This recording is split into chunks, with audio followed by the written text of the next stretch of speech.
akin? Narinig ko kayo ng tatay mo. Kargo ko pamilya ko, Mia.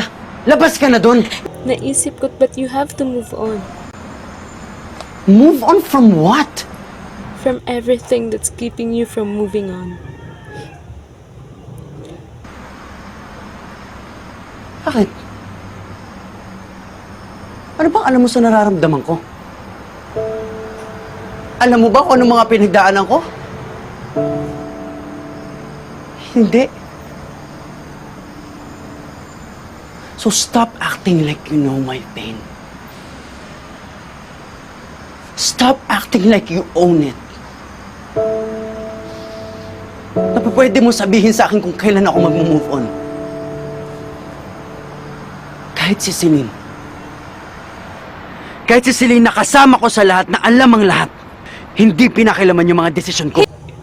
Hindi ako si Celine, so stop comparing me to her. Tama! Hindi ikaw si Celine! And you will never be Celine! Celine is dead. Hindi na siya babalik, Ellie. Pero hanggang ngayon, umaarte ka pa rin na nandito siya. Nandito siya! Dahil nandito siya! Kung nandyan siya, sana ko. Anong lugar naming mga taong gustong magmahal sa'yo?